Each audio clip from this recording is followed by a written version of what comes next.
ประนดกราบกรานใต้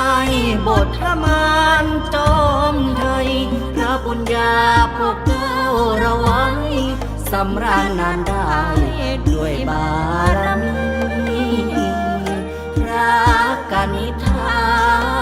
เอกองค์พระผู้ทรงศรีงดงามหนักหนาเมตตาไพฟ้าประชาชีพระเกียรติเกิดกรุงธานีเพื่อทูลชุลีวิสิตสินลปิน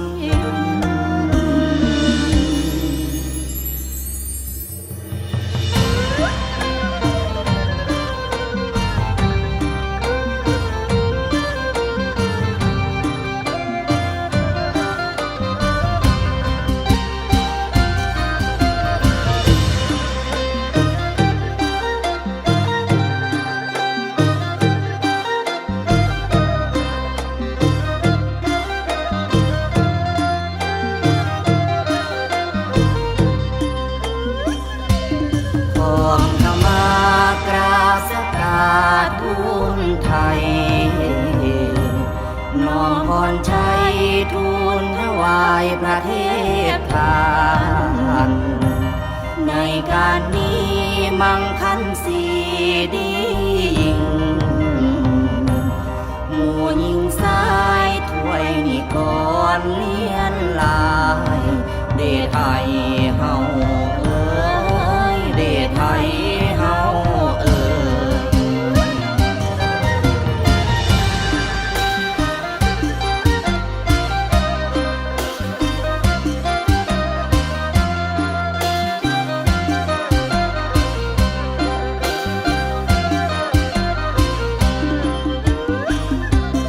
ดวงมาลาปุนแป้งมาย่อนอมถูกเพียนพร้อมอีกเครื่องหอมน้อมด้วยด้วยไทยคาตั้งศรัทธาหอมหอมกราบมิ่งจอมใจประชาถ้วยราชเดชไทยเฮาไทยเฮาเอ่ยเสื่อนเทพฟ้าเล่าอินทาแม่นกำถ้วยคาล้ำแอนละบำล้ำฟอง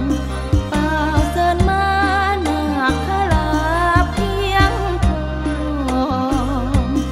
มาเวียนหอมหอดเจ้าทอละนิน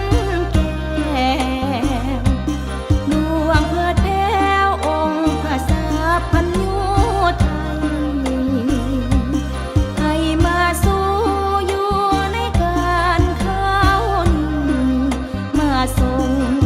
พระพรพระเทพเฮาเด้อ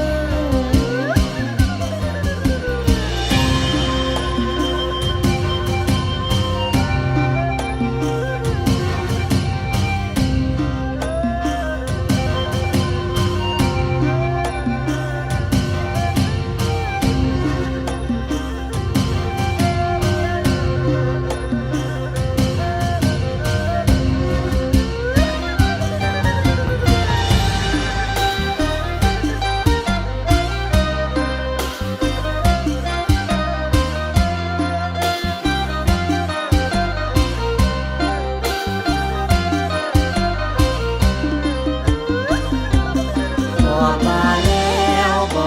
ละบวนสมควรทีมา